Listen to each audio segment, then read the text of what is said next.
Oh, do you know what? I need to sit down with my feet in a bowl of jelly and just look at a plain wall and not think.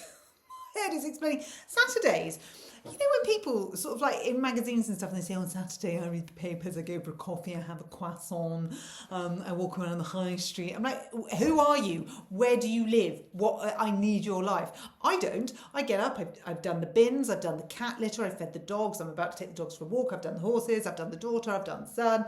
I've done the dishwasher twice. I've put some washing in. I've taken some washing out. She sorted her bedroom out. He sorted his bedroom out. I mean, it's a steady stream of things. I've had to go to Mole Valley to get a load of stuff for the animals and couldn't get any of it. They haven't got just there. And we're on what, 2:30, 3 o'clock? I mean, how? Anyway, I'm not in London. I am not one of the 110,000 people marching in London. Oh, by the way, please like, subscribe and share. I'm not, because I had all of that to do. And I don't like crowds and I don't really like being with loads of people.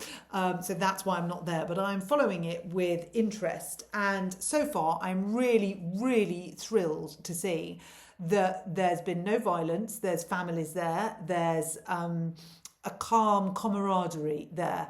Now, whether you agree with the marches or not, I think what we can all agree on is it's nice to see people getting together, you know, in good spirits and safely. So for that, I am thankful. There's a lot of media talk about, you know, this is the beginning of the backlash against Keir Starmer. We knew it was going to happen. We all knew it was going to happen. We've had to live through a fairly torrid time to get to this bit. Turgid, that's my word. Turgid time to get to this bit, but we have got to it. And, you know, the backbenchers are saying, somebody said, one of his backbenchers, they've all been turning on him. And for the first time, I've begun to wonder if he's going to be leader of the next election. I mean, that says so much about the backbenchers. For the first time? Well, what have you been doing since July 2024? Why is this for the first time? But joking aside, this is a worry. You know, we've had very open opposition to this government since the day they came into power. People will say, well, that's the hard right. Other people will say, no, we don't want them. They've not done what they said they were going to do. You know, at the beginning, there was like, yay, we need to change. The Tories were so hideous. We'll have had anyone. Reform aren't ready. It didn't take very long at all for the country to go, who the hell are these guys? This is not who we voted for. For those people that did vote Labour, this really became apparent very quickly that this was not what they voted for. But Keir Starmer, Rachel Reeves, Anne Jazz was, Bridget Phillipson, Stephen Morgan, Jonathan Brash, etc. They were going to go further and faster and further. And they did. Problem was, they went really fast and really far down the wrong track. So the great British public have voted with their voices and their feet, and many have gone to London to say, we didn't sign up for this. So that has caught my eye. Today, Rachel Reeves has tweeted, now is the time to take robust action against... Without laughing, sorry. Sensible face. That's my cat's arse face as well, isn't it?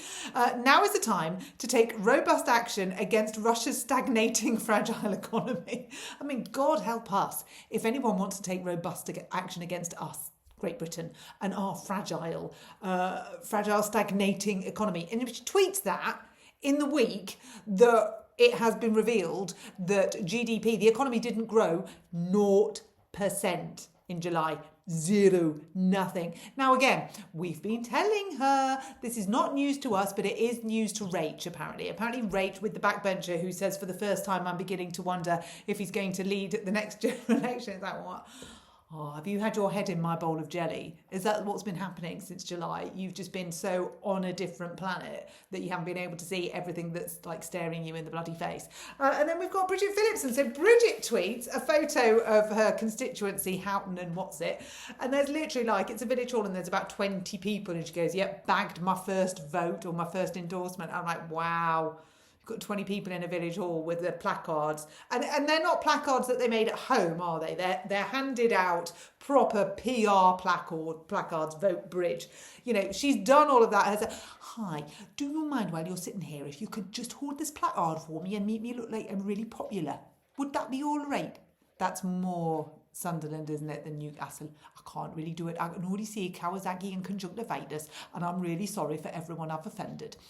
Bridget isn't. She can give two hoots, but that's what she's done. She's talked like that because only her mouth moves. And she's given them the placards, and they've sat there going, ha ha, do we get a free cup of tea now?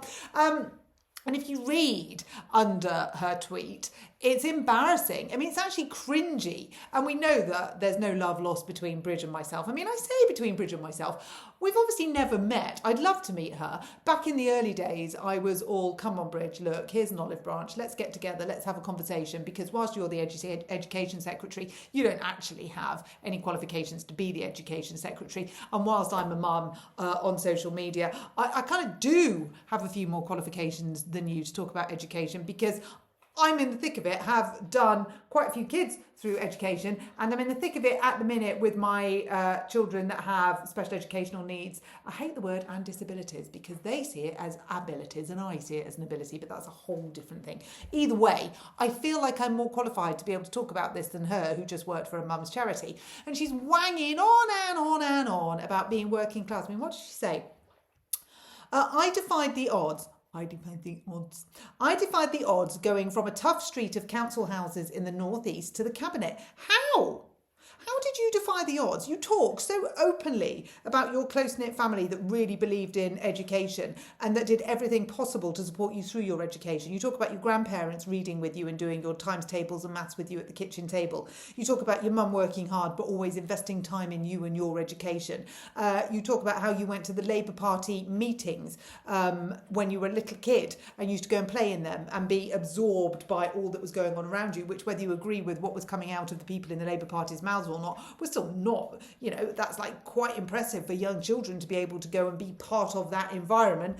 Then you went to the best Catholic school in the area, and then you went to Oxford University, and then you became a member of the cabinet. I mean, it's not exactly rags to riches, is it, Bridge? I mean, you are rich. You're worth an estimated 3 million. I mean, where's your working class in your Coots bank account?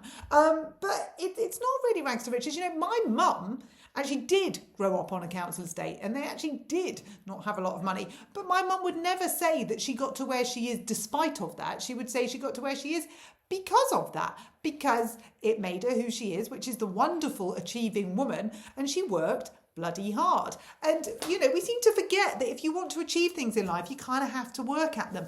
I've got two performance athletes as kids, one in swimming, one in riding, and they know the rule about the 10,000 hours. Now, if you want something in life, whatever that may be, whatever your aspiration may be, you have to work hard at it. If I want the grout on the kitchen floor to be nice and shiny, I know that I'm not going to get there by rubbing a mop over it. I've got to get the scrubbing brush and some bicarbonate of soda out, get down on my knees and give it a good old scrub. So I do, and it looks nice. And then to maintain that, I put that sealant stuff on the floor. So to maintain what you want in life, you have to continue to invest in it, continue to work hard at it.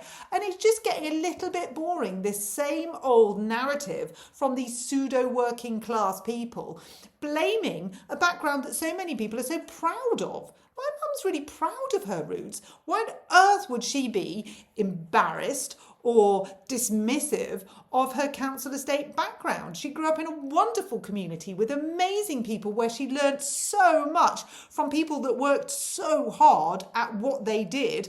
And my mum forged a stellar career. So not having any of that. So that's my little ditty of a roundup today. I'm going to go and walk the dogs in a minute. I know I'm going to be back with more because the news is just going sort of real time, isn't it, with what's going on in London and the march and stuff. And there's so many comments coming out. But I think my overarching feeling today on Saturday is one of positivity. I'm positively thrilled that the tides are turning for Labour. Not that you ever particularly revel in someone's downfall, do you? It's not a nice thing to see. But when they have so obstinately put their head in the sand and refused to take any accountability for any of their actions and have been so unswervingly unjust towards an entire nation who are stuck with them as a government, then, I am rubbing my hands with glee a bit, if I'm totally honest. I'd like to be a better person, but shit happens.